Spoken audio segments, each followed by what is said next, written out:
E tudo bem? Professor Francisco Fidelis, mais um vídeo aí onde a gente vai discutir um pouquinho mais sobre teoria de localização, né? Lembrando que esses vídeos estão dentro do material da minha disciplina da pós-graduação em Física da UFAL, né? E aí eu vou fazer uma rápida digressão dentro do contexto do problema unidimensional, certo? No modelo de Anderson unidimensional, a gente vai entender um pouquinho mais da matemática da teoria da localização, tá bom? Então vai aparecer aí uma primeira figurinha, onde a gente vai discutir aí a primeira equação, a equação hamiltoniana. Tá? Hamiltoniana, aí logo em seguida aí eu escrevo o estado geral do sistema, expando o estado no ket n, certo? Da esse somatório aí, onde C, índice n, né? Que é a equação B, são a amplitude e probabilidade, certo? Da função de onda no sítio n. E aí a equação C é a equação de Schrödinger, né? Que é a base aí da gente entender o comportamento da natureza da função de onda do problema, né? Então, aí a equação de Schrödinger, a gente já trabalhou isso aí, né, nos outros vídeos. A gente pode escrever a equação D, tá aí circuladazinha, é uma relação de recorrência, no final das contas, para as diversas amplitudes da função de onda, né? Então a equação D a gente pode escrever ela da seguinte maneira: a gente pode passar tudo que tem Cn mais 1, deixar do lado esquerdo, e o que não tem Cn mais 1, a gente bota para o lado direito. Então a gente tem a equação D asterisco. A equação D asterisco, eu posso escrever ela como uma equação matricial, seguindo aí a linha da equação E, tá bom? Onde eu tenho aí a equação matricial que, se você multiplicar essa matrizinha 2 por 2 pelo vetor coluna, né, Cn menos 1, você encontra a equação D asterisco em cima, tá bom? Pronto, então essa matrizinha 2 por 2 é a chamada matriz de transferência, onde você está transferindo a informação do sítio n, do n para o n mais 1, tá bom? Essa equação, lembrando que a equação de Schrödinger, a equação D, ela não é uma equação, é um sistema de equações, certo? Você pode ver ali, tem n igual a 1, 2, 3, 1, né?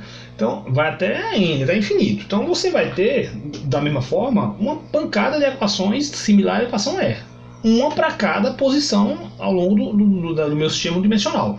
Então aí na próxima figura eu tenho a equação F, o F está lá no cantinho escondidinho, onde eu tenho seria a mesma equação matricial, que seria a equação de Schrödinger, na forma matricial, para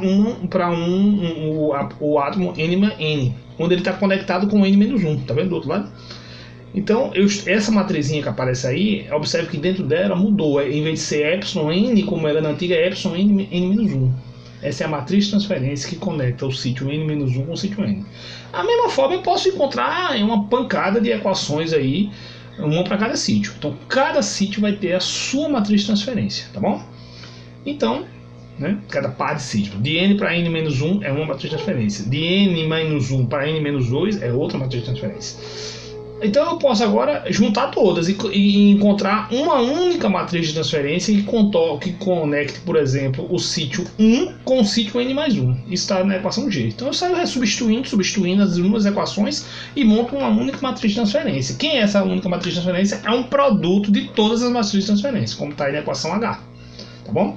Então, o sítio n mais 1 e o sítio 1 são conectados através de um grande produtório de todas as matrizes de transferência. Tá bom, gente?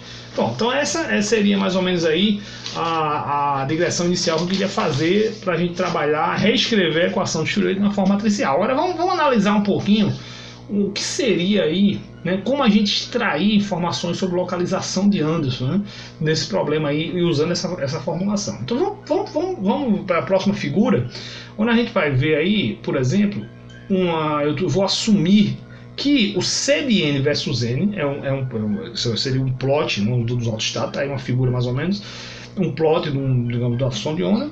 Esse C de n versus n, lá nas bordas, ou no limite lá de n grande, ele teria um decaimento exponencial. Então eu pego ali lá no finalzinho, na cauda ali da figura, põe ali um ajuste exponencial. Assim, eu suponho que assumo que ele tem um decaimento ali exponencial. Função exponencial, né? Ela vai ter um comprimento de decaimento aí, que é esse L grandão aí. Quem é esse L grandão? Vamos entender ele. Vamos calcular ali aquele Ln, certo? Está ali a equação J ali, Ln do módulo de C de n sobre n. Isso dá o quê? Dá exatamente o inverso desse L. Quem é esse L? Né? No decaimento exponencial, esse L é o comprimento característico para acima desse comprimento, a função é zero, né? Assim que a gente fala no decaimento exponencial. Então, esse L é o famoso comprimento de localização. o tão falado, né, complemento de localização. Então como é que a gente agora, usando aquela formulação de matricial da equação de Schrödinger, a gente consegue entender esse danadinho desse complemento de localização. Então vamos agora para a próxima figura, onde a gente vai ver aí o cálculo, vamos dizer assim, desse logaritmo, né, do módulo de C de n sobre n. Basicamente é isso, né? Observe que eu não tenho exatamente C de n, na verdade, eu tenho um vetor coluna que tem C de n mais 1 e C de n. Como eu estou assumindo um sistema muito grande, C de n mais 1 ou C de n é praticamente a mesma coisa. Então se eu pegar ali e calcular como está ali na equação K, né, o logaritmo do módulo do vetor coluna, eu estou praticamente calculando a mesma coisa. Estou calculando o C de L, da ordem do C de L, a menos de uma constante. Então, quando eu divido, eu calculo ali logaritmo do módulo de C de L sobre N, eu estou calculando algo da ordem do complemento de localização. Aí vamos usar a nossa relação que a gente acabou de deduzir, substituo ela aí e dá esse termo aí. Aquele vetor coluna C1, C0 é uma constante, tira o módulo dele, divido por N, isso vai para zero, porque o N é muito grande, fica basicamente o logaritmo do módulo da matriz de transferência, tá bom? Então é isso aí. Vamos lá, então como eu expliquei, esse logaritmo de módulo do vetor coluna Cn mais 1 Cn sobre N, isso é da ordem do inverso do complemento de localização, é a equação aí KL, certo?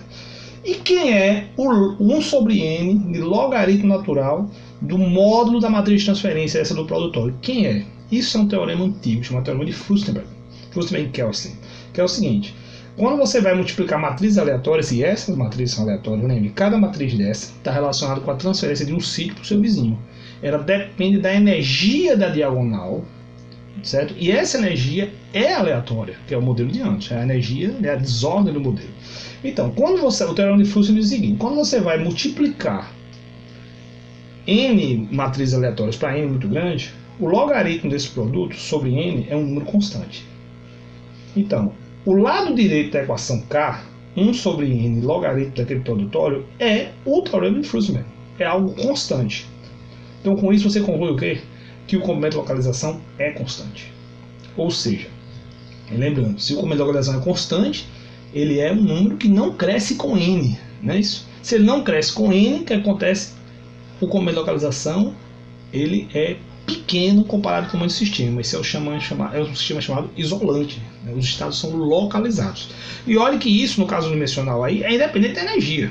Para qualquer energia que você coloca ali, o complemento de localização é constante. Ou seja, todas as altas energias, todos os estados são localizados, né?